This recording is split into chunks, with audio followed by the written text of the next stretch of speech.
Here's my big question, Ryan, and I don't know if anybody has the answer to this. I don't know if Aaron has the answer to this. What is the injury? I know the groin, but what is the injury to the knee? Do we even know? He said like week 2 it was a sprained knee. I asked him a couple weeks ago if given time, given the possibility that he might be past the injury, which he seemed to suggest that he's still dealing with, if there was more to it, and he said that he would discuss that after the season. So he opened the door that there was something more than a sprain going on. I think it'll be really interesting to see if there's anything that needs to be operated after the year. I think that's a possibility. But he was coy about what exactly the issue was. Look, a knee sprain is going to be 3 to 4 weeks. I mean, we've all seen a sprain before. This injury stayed with him. It sure seems like a couple months. I mean, that's a heck of a lot more than a sprain.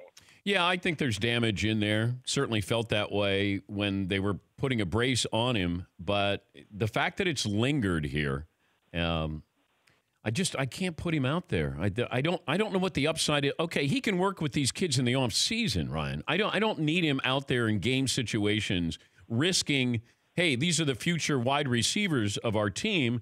I got to deal with the present. I just can't have him out there against this Jets defense this weekend. So yeah, my reasons for putting him out there really aren't the same as what his reasons are. What he said yesterday when he gave his weekly conference in front of his locker was basically, I mean, he's not going to undercut himself as a leader within the locker room.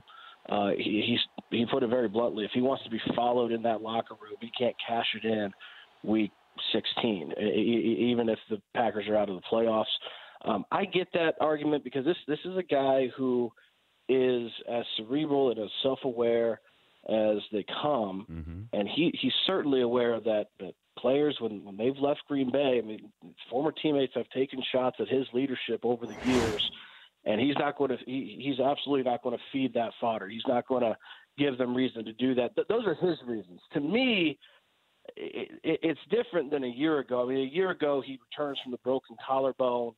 He missed 7 games, comes back in Carolina. They lose that game and officially get eliminated, and they put him on IR right away. That's a heck of a lot more. I mean, he was still able to, as real as this knee injury was, he was still able to play this year. So I see the case for shutting him down for sure.